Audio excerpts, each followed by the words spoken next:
Have you been fighting depression? Have you lost your house to a house fire? Have you been let go from your job?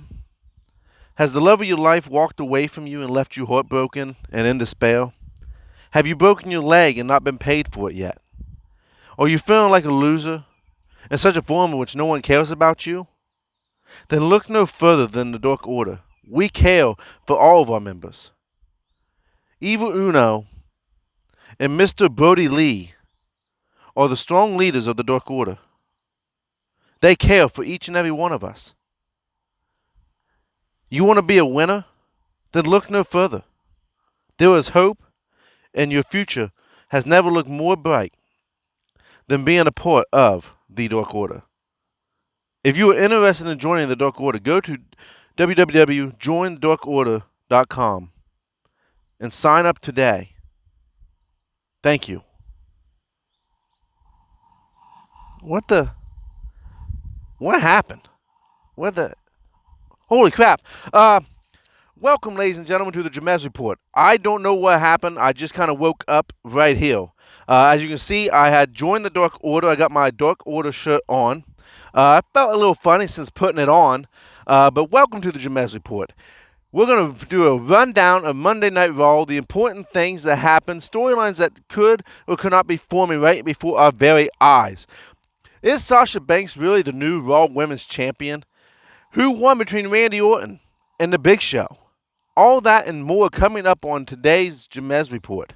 Before I go any further, I want to thank all of you for who have been supporting the Jamez Report. Your support has not went unnoticed. I want to thank all the new subscribers that have joined up. I greatly appreciate it, and you know you are appreciated. Please, as always, if you like this content, you like the video, and you have not yet subscribed, hit that subscribe button down below. That way you never miss a Jamez Report. Fresh off the yellow pad, straight from the head, from what I see and how I see it as the show goes on. Because I not only watch it for the standpoint of for the podcast, I also watch it as a fan. And so there's a lot of things that I like to pick up on. All that being said, all that and more coming right on up. So Monday Night opened with Seth Rollins coming out talking about the eye for the eye match. If you watched my last video, you can see you know my disappointment in what happened in the eye for the eye match. They're saying that Rey Mysterio did not lose his eye permanently, but it was popped out of his head, and that it was just hanging on, and the doctors believe he'll make a full recovery. I get it, and I don't get it, and I understand the logic of it, but there still should have been more to it than what has been said. Like I said, I don't believe Rey Mysterio needs to be coming back anytime soon. Let Seth Rollins move on, and I was really hoping that he would move on away from like Aleister Black, and in the middle of him talking about that match, Aleister Black wouldn't interfere, but I want to say this. I said before Extreme Rules that Seth Rollins, his character, needed that win against Rey Mysterio. He needed that victory for his character to continue to move on and become a greater heel and in the WWE and on Monday Night Raw. And with that win, it does solidify his character. I'm really interested to see what they're going to do now that he has defeated Rey Mysterio. He would face Aleister Black following that promo, and it was a pretty solid match. It was a great match. And listen, when I said I don't want Aleister Black coming in, it's not because I don't like Aleister Black. I think Aleister Black is a tremendous, and I mean a tremendous competitor. But we've seen Seth Rollins and Aleister Black this whole time battling back and forth, and I'm tired of seeing it. I want somebody new. It's been Humberto, Rey Mysterio, Aleister Black, and Dominic for so long against Seth Rollins that I've just kind of gotten to the point where I'm like, you know what, I'm ready for him to go after somebody else. I don't know who you could pick out of the blue that would go against him. So I get that WWE is working with a limited roster right now, so you're going to see some repeats and things like that. But this has been going on for a couple months now. To me, it's time to move on from that. Seth would get the win, but he would destroy Aleister Black's arm. And I kind of like this new thing that Seth Rollins is doing. If he beats you, he's going to mortally harm you. He's going to try to break a bone on set, not in real life, obviously, but it really sets up a good character persona of like, look, you go against me, you're really going to get hurt. I'm going to demolish you. I'm going to make you wish that you never went against me. I'm going to ruin your career. Things like that. So that was interesting, and I'm interested to see where it goes from this match between Alistair, if someone else steps up to the plate, or if Humberto Carrillo would happen to return to go against Seth Rollins. Next would have been the return of Ron Simmons, just for a quick glimpse, by the way. It was only a clip glimpse of Ron Simmons, a.k.a. Farouk, for those of you who don't know who Ron Simmons is. He was talking to MVP saying, you know what, just think about what I said. There's another way to do this. And MVP was just kind of like, blowing it off. He would then have a confrontation with R-Truth saying, hey, I want to ask the 24/7 champion out to the ring. And R-Truth like, you ain't put me in that fool, Nelson, or whatever he said. And he goes, no. The new 24/7 champion. He would get kicked out of nowhere, and he would get pinned by none other than Shelton Benjamin, who has returned to the WWE. Shelton Benjamin has been gone for... wait a second. Shelton Benjamin has been part of the WWE. He just has not been utilized at all since returning to WWE. I think the last time we've seen him was at the Royal Rumble when he hugged Brock Lesnar, only to get thrown out before the 6-foot rule was applied in the WWE. But this, I think, is a very good thing. Shelton Benjamin looks to be like the new trio in this stable, to be the new member to join the Hurt Business, and business is good. So, and him winning the 24/7 championship, it makes it more serious. And listen, I'm not hating on R-Truth, but I feel like the 24/7 championship should be taken a little bit more seriously and give us some credibility. And who can do that? I believe Shelton Benjamin is a good start for that, especially if this is a new stable that we're going to have with MVP, Bobby Lashley, and Shelton Benjamin. So I was excited to see that. Now, they would come out on stage, in the ring, to be challenged by Cedric Alexander, Ricochet, and, oh yeah, did anybody else realize that Mustafa Ali is now a part of Monday Night Raw? Because he returned from injury after a brief hiatus since he was on SmackDown. And he would go on to beat MVP in this 6-man tag match. So it gives him some momentum. The bad thing is, we don't really know if MVP is the United States champion or not. It's not really official on paper, so does this mean that Ali will get a shot at the United States championship? Time will tell. Time will definitely tell. Now, I want to ask, what do you guys think? What do you guys think of Mustafa Ali challenging for the United States title? Is it too soon? Are you hyped to see Mustafa Ali back? Do you think he adds a nice addition to it could be a stable with Cedric Alexander, Ricochet, be a new stable of some sort? Do you think that you could see him winning the 24/7 championship, for that matter? Leave your comments down below. Let me know what you feel and how you think about that. Now, I want to say this, and I want to say this with the utmost respect, because I noticed something last night by this point in time. And I've been noticing for the last couple of weeks, so I want to talk about it right now before I go any further down the list. Do you think that, and I'm asking you guys as the fans, do you think that Raw commentary team is too down to business, too straight to business? You watch SmackDown, you watch NXT. It just seems like NXT commentary booth and the SmackDown commentary booth, they're having fun at their job. They're not as serious. There's times to be serious, and then there's times that they kind of throw in a laugh and they're having a good time with what they're doing. And I feel like Raw really needs to loosen up on the commentary team. From Samoa Joe to Tom Phillips to Byron Saxton, they're all so serious and straight to business. There's not much joking going around. There's nothing funny that goes on. On SmackDown, at least when the New Day comes out, they throw the jacket at Corey Graves, which I think that's an awesome thing. And I get a chuckle out of it by the reaction that Corey Graves gives by getting the jackets and that thrown at him. So, do you guys think they need to open up and loosen up a little bit more? Put that comment down below, because when you look at AEW, for that matter, their commentary team, they're constantly having fun. They're constantly loose. Yes, there's time to do business. Yes, they'll call the matches. But during the brief time or the fill-in stuff, they're kind of making you laugh. They're kind of having a good time with everything. So that all being said, what do you guys think about the Raw booth? Who has the best commentary booth right now? And this includes AEW. And I think right now AEW has the best commentary team out there right now from an entertainment standpoint. So leave your comments down below on that. And if you haven't already, hit that like button, hit that share button, and hit that subscribe button so you always get up-to-date videos from your boy right here, Mr. Jamez. Now, the EST Bianca Belair is Raw. In case you didn't know, she is on Monday Night Raw. She has been upgraded to the main roster. If you still want to call it an upgrade to the main roster, because NXT is the third brand as far as I'm concerned when it comes to a WWE standpoint. So she had a quick interview. She would be interrupted by Peyton Royce, who is by herself this week, and Ruby Riott, who seems to be turning face, which would be a new look for her, to say the least. And I kind of want to see where the face Ruby Riott goes, how much potential she has, etc., etc. She would go on to go against Peyton Royce, and Peyton Royce kind of had an impressive showing.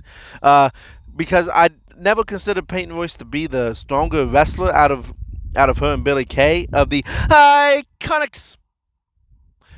Sorry, I had a moment.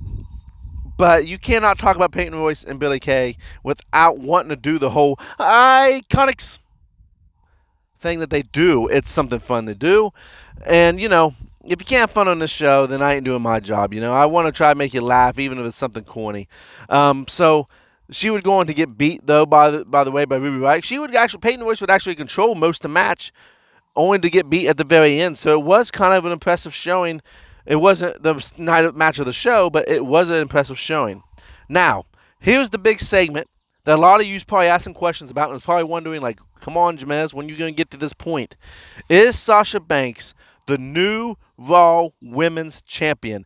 For those of you who didn't know, or you haven't clicked and watched my last video, Bayley put on the referee shirt after the official referee was sprayed by the green mist by Asuka and after hitting Asuka with the belt. Bayley puts on the shirt and counts 1, 2, 3 and rewards Sasha Banks with the title, with the Raw Women's Championship title.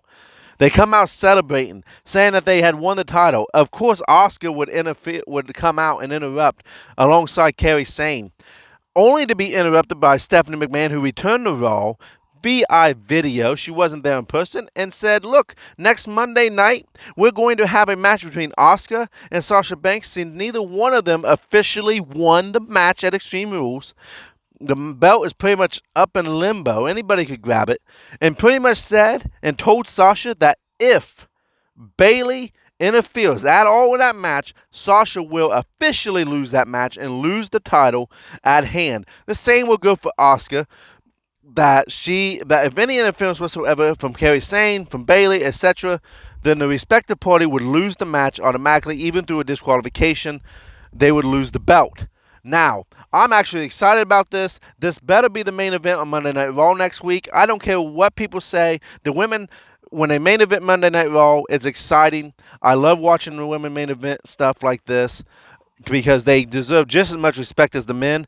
And here recently, in the recent couple years now, the women have beginning to, in my opinion, really starting to assert themselves as the top in WWE. Like, you see the hunger in each and every competitor's eyes. And I feel like anymore that the men are kind of in limbo. You got some of them who's really trying. You got Drew McIntyre, Dolph Ziggler, but you got some of these guys, and this is maybe I'm the only one that feels this way, but I just feel like you don't see the hunger that you should see from the men's side of wrestling sometimes. It's just kind of like they go out there and this is a job and a paycheck. And they just, and even in interviews when they're talking outside of their character, you don't see the drive that you think they should have for the business. And, to really get over, because you know what? To be successful in wrestling, you need to win over the fans. If you can't win over us fans, you're not going to get very far in the wrestling business. It don't matter if you're with AEW. It doesn't matter if you're in Impact Wrestling. It doesn't matter if you're an indie wrestler. Your goal should always be to get over with the fans, because the fans is the lifeline of the business. Pure and simple. We buy your merchandise. We buy tickets to see you. Well, not right now. We can't buy tickets to see you. But back in the golden years, we buy tickets to see you and support you.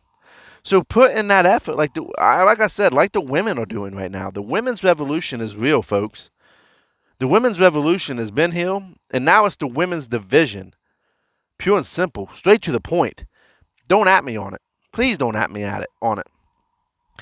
This was set up, though, to set up the match between Bayley and Kairi Sane. Shayna Baszler would be watching the match, and she would be asked, does she have a reason why she's watching? And she pretty much said, yeah, that these people are in my spotlight. I should be the one fighting Bayley right now or fighting Kairi Sane. She pretty much gave a warning shot to the women's division once again. And she gave another good promo. It was short, straight to the point, and she just feels like Shayna Baszler is a lot more confident now on the microphone than she was when she first got upgraded to the main roster. Do I think she needs to be in the title picture? No, I said that, and I'm going to stick to that. Let her beat up a couple people, and then put her in the title match. Right now, no. I don't want to see her in the title picture. Let her sit and work her way back up the line. Put her against someone like Kairi Sane that would make Asuka care to get involved. Put her against someone like Ruby Riott or Natalya again.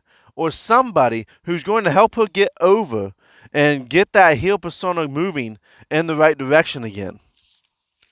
Once again, hit that like, hit that support button, the subscribe button, and leave your comments down below. Let me hear what you guys think, no matter what the topic is. It don't have to be a specific topic. Just let me know what you guys are thinking about this podcast. Tell me what I could do better. I want to hear from you. I listen to you. So that all being said, now the future of Drew McIntyre, as he said he was going to announce, because Drew McIntyre was not featured on the show up until this point. He comes out. He says that he wants a worthy competitor for SummerSlam. And out comes Mr. Dolph Ziggler. And he pretty much gets told no. He begs for a match. He's saying, I was this close. I was this close of having you. And Drew McIntyre came off and said, no. I beat you last night, less than 24 hours ago. So bugger off. I am not going to give you another shot. Well, then he would grab a hold of Drew McIntyre, and Drew McIntyre would headbutt him, knock him down, only for Dolph Ziggler to continue to beg. Remember when Dolph Ziggler went against Goldberg and he begged, and Goldberg would keep coming back for like 3 times and spear him and jackhammer him? Well, Drew McIntyre turns around and listens, and Dolph says, look, I had you this close. I had you, and you know it. I seen the fear in your eyes. You can pick the stipulation. I don't care. And Drew changed his answer to, okay, I can pick the stipulation. Count me in, bucko. Let me have that. I'll give you your opportunity. I'll whip you all over the ring again. And Dolph goes, well, it's only fair that you tell me the stipulation. And Drew said, no, I'm going to make you wait 2 weeks. At least what I heard was 2 weeks. I could have been wrong. So if I'm wrong, please correct me in the comments. I'm going to go back and rewatch it again. But he says, at least if I'm correct, it's 2 weeks. I don't know if it'll be a SummerSlam match. I don't know if I want to see Dolph versus Drew at SummerSlam. I really want to see Orton versus Drew at SummerSlam. I think that's a great match. It's a match that we haven't got to see yet, as far as my knowledge, if I'm not forgetting. I hope I'm not forgetting and making a mistake. But I want to see Drew and Orton go at it. The way that Drew McIntyre's character is, going against the legend killer of Randy Orton's persona is right now, I don't even care who wins that match. I would pay big money to see that match because it's going to be a great match. I'm calling it right now. It will be a great match. Would it be the greatest wrestling match of all time? Have we had one of those yet? I feel like we've had one of those moments, greatest wrestling matches of all time. I don't know. But it would be a great match for SummerSlam, to say the least. Speaking of great matches, speaking of Randy Orton, Big Show had his promo. Randy Orton had his promo earlier in the night, building up the hype for this match. And I'm really glad that they didn't do this match at Extreme Rules. It's a non-sanctioned match. It means WWE is not responsible for what happens to either one of these competitors. I would have loved to see it at Extreme Rules. Do I think it belonged in Extreme Rule card? Yeah, it was an Extreme Rule Rules were recorded, and it would have made sense to be at Extreme Rules, to say the least. But let me educate some of you who may not understand it or may not know. But I believe they kept this match up the court, and when I say they, I don't mean just the writers. I'm saying Orton and Big Show got together and said, look, let's do this on Monday night to, one, draw in viewers to see this match on Monday night, because Monday night's been struggling in the ratings department very badly. And so let's put this match on Monday night. Let's open up the Extreme Rules spots for the younger talent. Let the younger talent have the pay-per-view. Let them get a chance to showcase what they can do at the pay-per-view. We will take Monday Night Raw main event. This match had all the makings of a great match, and it was a good match. And Monday Night overall was a very solid match. It was match. It was a very solid show. It was a very solid show. I was not disappointed in Monday night at all. Now, I was only disappointed in this match right before the commercial break, kind of in the middle of the match. Big Show was dominating this match. He was doing what he wanted against Randy Orton. But Andrade and Angel Gaza, I butchered that name. I'm not perfect, folks. Gaza would get involved and interfere. And then the Viking Raiders would come out, because they got beef with each other, and save the Big Show. To me, this was unnecessary. Let Big Show and Randy Orton have the match. No interference. If anybody should have interfered, it should have been Ric Flair, because he was involved in the storyline. Yes, I know that the Big Show teamed up with the Viking Raiders and faced Angel Gaza and Andrade with Randy Orton. I understand that, but they really wasn't the focal point of this rivalry. So if there's anything I'm going to gripe about, is the fact that they didn't get Ric Flair involved. Ric Flair wasn't even there for reasons I don't know why. Maybe because of COVID, so they're kind of, and I heard and I read where they're wanting to write Ric Flair off of the show. But Ric Flair wasn't even there, but he's been heavily involved in the storyline. So if anybody should have interfered in the match, it would have made sense for Ric Flair to interfere in the match. Pure and simple. So why did he not get involved? I have no idea. I don't know what the backstory was. I don't know why he wasn't there at the show. But that interference was uncalled for, and it really upset me and took me out of the match for a moment. It took me a little bit to get back into the match. So they come back, and Randy Orton is in control. And Randy Orton really starts taking control of the match, except for a couple spots where he gets chokeslammed by the Big Show. He hits Big Show with an RKO, and Big Show kicks out. Big Show went through the table on his own accord because he missed his Vader bomb. And then Randy Orton gets the chair out and pretty much just beats the snot out of Big Show. Randy Orton would get a clean victory over the Big Show, which was actually a very good thing that it was a clean victory, besides the interference from Andrade and Angel Gaza. I think it was really slow-paced match. And once again, let me educate you guys why it was slow. If you watch any interview with Randy Orton here recently, he's talked about how these wrestlers are doing, ooh, ah, look at that move. But they're doing so much so fast that they're not telling a story, that they're not slowing down. They're not allowing you to process what's really going on, to remember what's really going on in the match. Even as much wrestling as I watch, a lot of matches blend together because there is a lot of, ooh, ah, how awesome is this? Slow things down. Tell the story. If you listen to what Big Show said in the last couple interviews, go to Stone Cold Steve Austin's most recent Broken Skull sessions. Go watch Busted Open with Bubba Ray. Go watch these shows. That is his biggest complaint. Even on Corey Graves After the Bell, it's his biggest complaint. The wrestlers today are not slowing down. I know that times have changed. I know things are at a faster pace. But storytelling is part of the business of wrestling. If you can't tell a story and all you're going to do is put on flashy moves, you're going to burn yourself out and burn out your character so fast that you're not going to be able to keep building and adapting your character. You're going to be known as that flippy guy or the high-flying guy or the jump through the ropes guy. Slow it down. Indie wrestlers, if you watch this show, listen to my words. Slow it down. Take a moment. Breathe. Let people invest in the story. Let people get involved in the story and care about what's going on in the match. That's what Big Show and Randy Orton did last night. Was it flashy? No. But did it have its moments? Yes. Was it slow paced? Yes. Did it speed up when it needed to? Yes. They hit on all cylinders. Was it the match of the night? No. In my personal opinion, I believe that Kairi Sane versus Bayley should be in the contention for match of the night. It was a really good match. But this was a good match that Big Show and Orton put on. Big Show would ultimately lose this match and would get punted in the head. Now, before I close out this session, before I close down my podcast, I want to give you all a scenario. And hear me out on this. What happens? What happens if Ric Flair was there? And in this match, because he's had interaction with the Big Show, he's had interactions with Randy Orton. So please listen to what I'm about to say.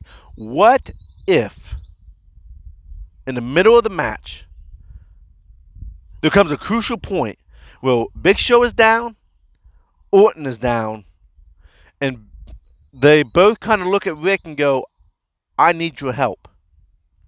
And they made Ric Flair decide who he was going to help. I know you can make the argument Ric Flair's too old to be taking bumps, or Ric Flair's too old to be in wrestling, period. And he is at a high risk with the coronavirus. But put Ric Flair in that position where he decides maybe who he throws the chair to. Who is he going to help? Could you imagine 87? Well, I don't think he's 87. I don't know how old Ric Flair is to say. But could you imagine Ric Flair, who I believe is in his 70s, by the way, getting punt kicked in the head by Randy Orton because he even hesitated to help Orton, or that he did throw the chair to the Big Show, even if Orton would wind up winning the match, which I believe he should have won the match regardless, because he's getting a push right now, and he just punts, kicks poor Ric Flair in the head. Would you not care about Ric Flair? Would you not invest in going, oh my God, why would you do that to Ric Flair? I would invest. I would invest so hard in that story of who's going to avenge Ric Flair. Could Triple H come out and say, that's Ric Flair and you did this, and have an Orton versus Triple H match at SummerSlam? Could you imagine? Could you imagine another legend coming out? Could you imagine someone come out and say, no, why did you do that to Ric Flair? That's the type of storytelling that we needed. Did we get it? No. But I'm interested to see if Ric Flair returns. I'm interested to see if he does get turned on by Randy Orton. I'm interested to see where this Randy Orton storyline goes. What's next for Randy Orton? Christian's gone. Edge is gone for right now. Big Show's going to be gone. Who is next? SummerSlam's right around the corner. If we're not going to get Drew McIntyre versus Randy Orton, who do you want to see Randy Orton face at SummerSlam? Name a legend who can still wrestle that you want to see Randy Orton face at SummerSlam. Leave the comments down below. Let's have a discussion about it. Excuse me. And as always, before I close this podcast, if you like this content, hit the like button. It helps me out. Hit that subscribe button. It's absolutely free. It won't cost you a dime. That way you can always get up-to-date videos when I post them. But thank you all for tuning in. Once again, join the Dark Order. And have a great day.